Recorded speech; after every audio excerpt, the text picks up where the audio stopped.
प्रेम प्रणाम सभी मित्रों को।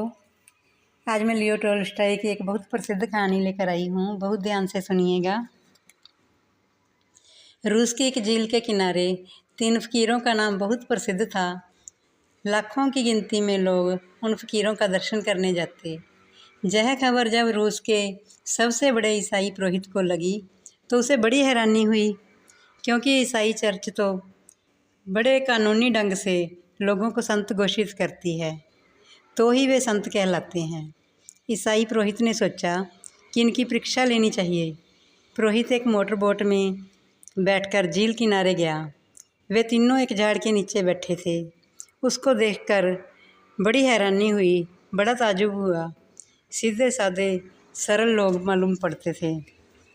जब वहाँ जाकर वह खड़ा हुआ तो उन तीनों ने झुककर प्रणाम किया, उनके चरण छुए। उसने उनको बहुत डांटा कि तुम क्यों इतनी भीड़ इकट्ठी करते हो, किसने कहा कि तुम संत हो गए हो। तो वे बोले कि हम नहीं करते भीड़ इकट्ठी, लोग खुद ही आ जाते हैं। पुरोहित बोला कि तुम क्या प्रार्थना करते हो, क्योंकि चर्च की तो एक निश्चित प्रार्थना है। तो वे बोले कि हमको तो प्रार्थना का कुछ पता नहीं, हमने तो मिलकर खुद ही एक प्रार्थना बना ली है। उसने कहा, तुम कौन होते हो प्रार्थना बनाने वाले? प्रार्थना तो पोप के द्वारा तय होती है। भगवान तक जाना हो तो बंधे हुए रास्तों से ही जाना पड़ता है। वे तीनों घबरा गए, कांपने लगे। सीधे साधे सरल लोग थे। उन्होंने कहा, हमने तो छोटी सी प्रार्थना बना ली है। ईसाईयत भी मानती है कि परमात्मा के 3 रूप हैं। परमात्मा है, उनका बेटा है, होली गोस्ट है। ये 3 रूप हैं परमात्मा के। हमने छोटी सी प्रार्थना बनाई है, you are 3, we are 3, have mercy on us. तुम भी 3 हो, हम भी 3 हैं, हम पर कृपा करो, बस यही हमारी प्रार्थना है। पुरोहित ने डांटा, अरे ना समझो, बंद करो ये बकवास। तुम मजाक करते हो भगवान का कि तुम भी 3 और हम भी 3। वे बोले, नहीं, हम मजाक नहीं करते, हम 3 हैं। हमने सुना है कि वह भी 3 हैं, उनका तो हमें पता नहीं, हम कुछ नहीं जानते। हमने सोचा कि हम 3 हैं, वे भी 3 हैं, तो हम तीनों पर कृपा करें। पादरी बोला कि ये प्रार्थना नहीं चलेगी, ये करोगे तो नरक में जाओगे। मैं तुम्हें प्रार्थना बताता हूँ। उसने प्रार्थना बताई, उन तीनों से कहलवाई। उन्होंने कहा, एक बार फिर से कहो, हम भूल ना जाएं। उसने फिर से कही। उन्होंने फिर कहा कि एक बार और कहो। तो पादरी ने कहा, तुम कैसे आदमी हो, कैसे संत हो? उन्होंने कहा, हम पूरी कोशिश करेंगे याद करने की, आप कृपा करके एक बार फिर से हमें बता दें। तो उसने एक बार फिर से बता दी। फिर पादरी लौटा।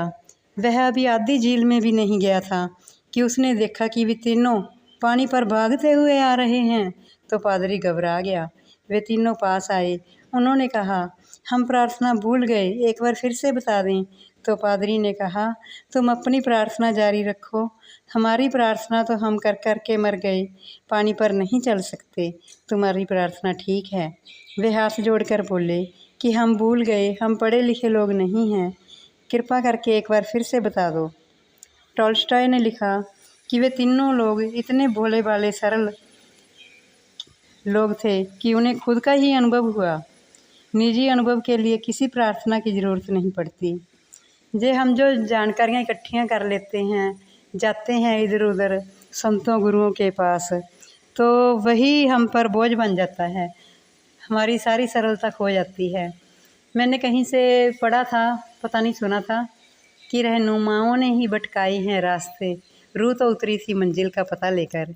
जीसस ने भी कहा है कि मेरे राज्य में वही प्रवेश करते हैं जो बच्चों की तरह सरल, सीधे, भोले भाले हों। और रामायण में भी लिखा है कि निर्मल मन जन सो मोहि पावा, कपट छल मोहि छिद्र न भावा। जो हम जैसे हम हैं वैसे ही समर्पित हो जाएं गॉड को, तो हमें परमात्मा मिल सकता है। हम और परमात्मा कोई अलग नहीं है। हम बूंद हैं, वो सागर है, हम उसी का अंश हैं। जब बूंद सागर में खो जाती है तो सागर ही हो जाती है। Thank you. राधे कृष्णा।